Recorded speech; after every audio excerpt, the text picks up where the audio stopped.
When does colon cancer become a surgical emergency? क्या colon cancer intestine को perforate कर सकता है, इंटेस्टिन में छेद बना सकता है? चलिए डिस्कस करते हैं।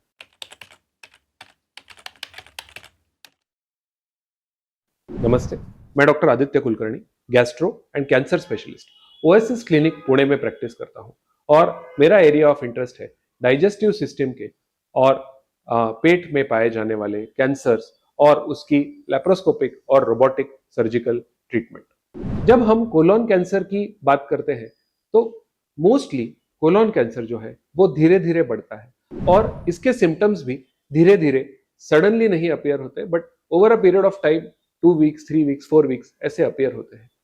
बट कुछ कोलोन कैंसर्स एक सर्जिकल इमरजेंसी के तौर पर भी प्रेजेंट कर सकते हैं। अब surgical emergency, when we talk about abdominal emergency, is one of two types. One, there can be a blockage or obstruction in the stomach.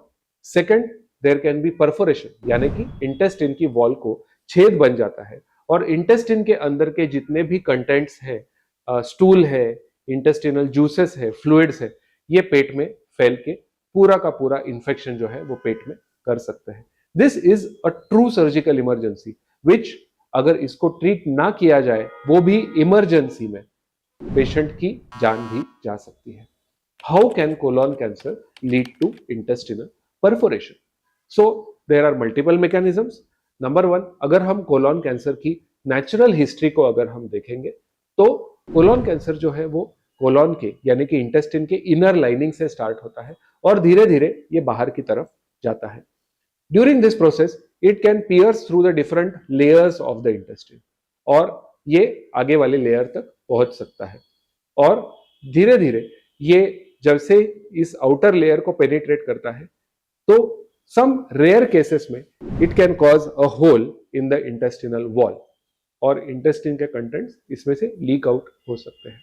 This is called as perforation due to the cancer itself. कभी कभी colon cancer intestine की wall को पूरी तरह से ऐसे पकड़ सकता है जैसे कि वहां पे कोई स्ट्रक्चर या नैरोइंग बन गया हो और उसकी वजह से इंटेस्टिन का जो फ्लो होता है कंटेंट्स का वो ब्लॉक हो जाता है, ऑब्स्ट्रक्ट हो जाता है, जिसे हम ऑब्स्ट्रक्शन रिलेटेड टू ट्यूमर कहते हैं। इसमें इंटेस्टिन के अंदर प्रेशर बढ़ने से कोलोन का कोई दूसरा एरिया रप्चर हो सकता है। इसे हम ब्लो आउट परफोरेशन के नाम से जानते हैं।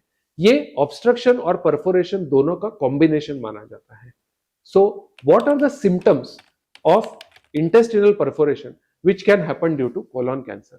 नंबर वन, पेन, सडन और सीवियर पेन जो कि पेट में हो रहा हो और ये पेन लेटने से, पेन किलर लेने से, कोई जीरा सौंफ खाने से कम नहीं होता है, इनफैक्ट ये और बढ़ता जाता है।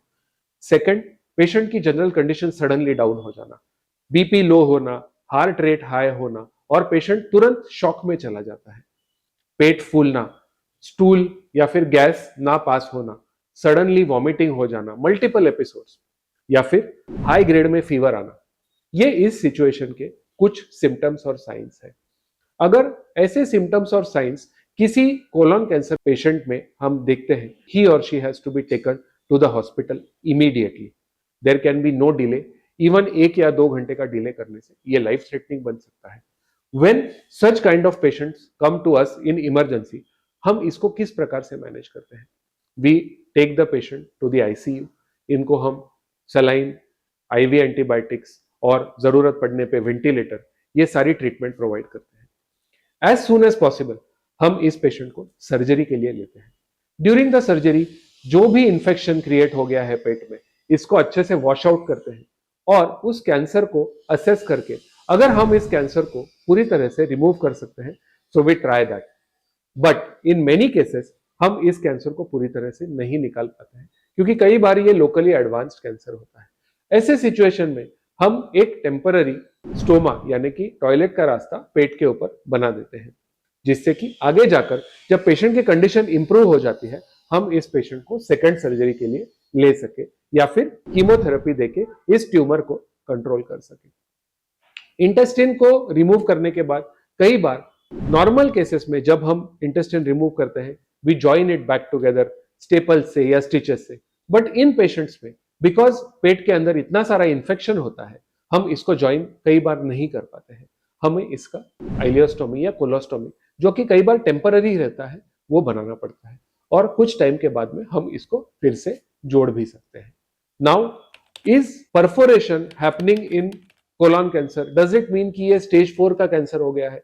तो no, answer is not always, but yes, the risk of going to a stage 4, risk of spreading, पेट के अंदर जो कैंसर है वो स्प्रेड होने का रिस्क डेफिनेटली बढ़ जाता है अगर ये ट्यूमर एडवांस्ड है। अगर इसने परफोरेशन कर दिया है तो ये सेल्स जो होते हैं ट्यूमर के, वो पेट के अंदर किसी भी कोने में जाकर वहां पे एस्टेब्लिश हो सकते हैं, वहां पे नया ट्यूमर बना सकते हैं। So risk of peritoneal disease increases.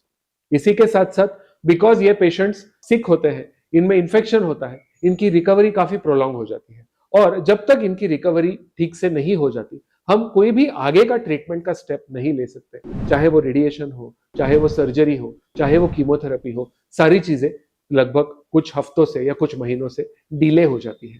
So this is one reason why these patients often turn out to be having a poorer prognosis, यानी कि ट्यूमर को हम इतना अच्छे से कंट्रोल नहीं कर पाते हैं। But one thing to be remembered, it's not a incurable condition, it's definitely not a stage 4 disease. अगर हम इसको ठीक से ट्रीट करें तो हम इन पेशेंट्स को भी एक अच्छा आउटकम, अच्छा क्योर प्रोवाइड कर सकते हैं। अगर आपको कोलोन कैंसर से रिलेटेड कोई भी डाउट है, अगर आपके कोई फ्रेंड, रिलेटिव या आप कोलोन कैंसर से डील कर रहे हैं, स्ट्रगल कर रहे हैं, तो please feel free to reach out to me. आपका कोई भी डाउट हो, नीचे दिए गए कमेंट सेक्शन में आप लिखिए, मैं उसके ऊपर एक अलग से वीडियो बनाने को ट्राई करूंगा। और अगर आपको कोई भी समस्या है जिसको आपको ट्रीट करवाना है, please feel free to contact me, we will work out a solution together. Thank you very much.